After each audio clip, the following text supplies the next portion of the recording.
Hi ನಾವೀಗ ನೋಡ್ರಿ ನಮ್ಮ ಕಾಲನಿ ಸಮೀಪನೇ ಒಂದು ಕೋತ್ಲಾಪುರಿ ಯಲ್ಲಮ್ಮ ದೇವಿ ಅಂತ ಇದ್ದಾರೆ.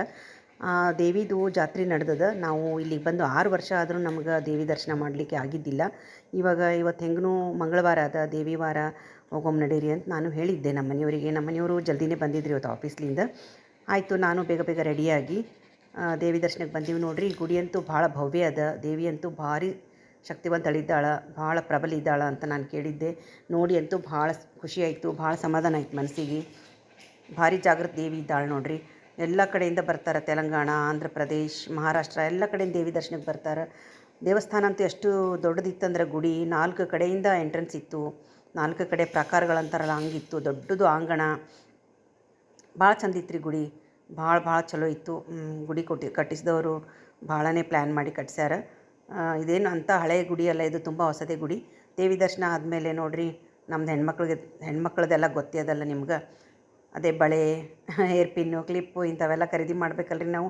ಅದಕ್ಕೆ ಬಂದೀನಿ ನೋಡಿರಿ. ನಾನು 1-2 ಸೆಟ್ಟು ಬಳೆ ತೊಗೊಂಡೆ. ನನಗೂ ಚಲೋ ಅನಿಸ್ತು, ಬಳೆಗಳು ಚಲೋ ಅನಿಸಿದ್ವು ಅಂಥೇಳಿ ತೊಗೊಂಡೆ 1-2 ಸೆಟ್ಟು. ಆಮೇಲೆ ಇನ್ನೇನು ರೀ, ವಾಪಸ್ ಹೋಗ್ಲಿಕತ್ತೀವಿ. ನಾವು ಬಂದಿದ್ದೇ ಸ್ವಲ್ಪ ಲೇಟ್ ಬಂದಿದ್ವಿ. 7:15 ಬಂದೇ ಮಾಡ್ಲಿಕತ್ತಿದ್ರು ಗುಡಿ. ನಾವೇ ಲಾಸ್ಟ್ ಭಕ್ತಾದಿಗಳು ದರ್ಶನ ತೊಗೊಂಡವರು. ಏನೋ ಲಕ್ಕಿಲಿ ನಮಗೆ ಸಿಕ್ತು ದರ್ಶನ ಇವತ್ತು. ಇಲ್ಲೆಲ್ಲ ಜಲ್ದಿನೇ ಬಂದ್ ಮಾಡ್ತಾರೆ ಅಂತಂದು ಹೇಳಿದರು ನಮ್ಮ ಪರಿಚಯದವರು. ಆದರೂ ಹೀಗೆ ಸ್ವಲ್ಪ ನಮಗೆ ಲೇಟ್ ಆಯಿತು ಬರಲಿಕ್ಕೆ.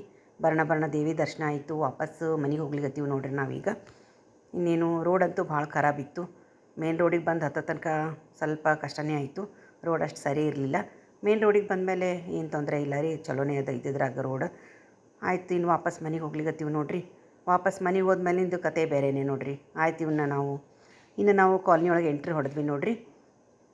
ಎಂಟ್ರಿ ಆದಮೇಲೆ ಇನ್ನು ಮನೆ ಬರ್ತದೆ ನಮ್ಮದು. ಮನೆಗೆ ಹೋದ್ಮೇಲಿಂದ ಒಂಥರ ಸೀನ್ ಬೇರೆಯೇ ಇರ್ತದೆ ರೀ. ನಮ್ಮ ಚೌಕಕ್ಕೆ ಬಿಟ್ಟು ಬಂದೀವಿ ನಾವು. ದೇವಸ್ಥಾನಕ್ಕೊಂದು ಬಿಟ್ಟು ಹೋಗ್ತೀನಿ ನಾನು ನಮ್ಮ ಚೌಕಕ್ಕೆ, ಬಾಕಿ ಎಲ್ಲ ಕಡೆ ಕರ್ಕೊಂಡು ಹೋಗಿರ್ತೀನಿ. ನಮ್ಮ ಚೌಕಕ್ಕೆ ಬಿಟ್ಟು ಹೋಗೋದಂದ್ರೆ ಸಣ್ಣ ಕೂಸಿಗೆ ಬಿಟ್ಟು ಹೋದಂಗೆ. ನಮಗೂ ಕಷ್ಟ ಆಗ್ಬಿಡ್ತದೆ, ಅದಕ್ಕೂ ಕಷ್ಟ ಆಗ್ತದೆ. ಆದರೆ ಏನು ಮಾಡಬೇಕು, ಕೆಲವೊಂದು ಸಲ ಅನಿವಾರ್ಯ ಇರ್ತದೆ. ಪ್ರಸಂಗಗಳಂತವು ಬರ್ತಾವೆ, ಬಿಟ್ಟು ಹೋಗ್ಬೇಕಾಗ್ತದೆ. ಇದು ನೋಡಿರಿ, ಗೇಟ್ ತೆಗಿಲಿಕ್ಕೆ ನಂಗೆ ಬೇಸರ.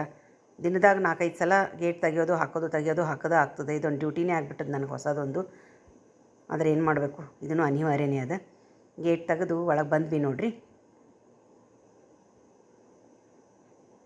ನಮ್ಮ ಚುಟ್ಕು ನೋಡಿರಿ ಹೆಂಗೆ ವೆಲ್ಕಮ್ ಮಾಡ್ಲಿಕತ್ತ ನಮ್ಗೆ. ನೋಡಿರಿ, ಎರಡು ಹೆಂಗೆ ಮಾಡ್ಲಿಕತ್ತವ ಪಾಪ. ಅವಕ್ಕೆ ಬಿಟ್ಟು ಹೋಗಿವಲ್ಲ, ಅವಕ್ಕೂ ಬೇಜಾರಾಗ್ಯದ. ಇಲ್ಲಿ ನಮ್ಮ ಚೌಕ ನೋಡಿರಿ ನಮ್ಗೆ ಹೆಂಗೆ ವೆಲ್ಕಮ್ ಮಾಡ್ಲಿಕತ್ತಾನ ನೋಡಿರಿ. ಅವನಿಗೆ ಎಷ್ಟೋ ವರ್ಷ ಬಿಟ್ಟಿದ್ದಂಗೆ ಆಗ್ಬಿಟ್ಟದ ನಮ್ಗೆ ನೋಡಿ. ಸರಿ ರೀ, ಮತ್ತೆ ಮುಂದಿನ ವ್ಲಾಗ್ನಾಗ ಭೇಟಿ ಆಗೋಣಂತ. ಬಾಯ್, ಟೇಕ್ ಕೇರ್, ಗುಡ್ ನೈಟ್.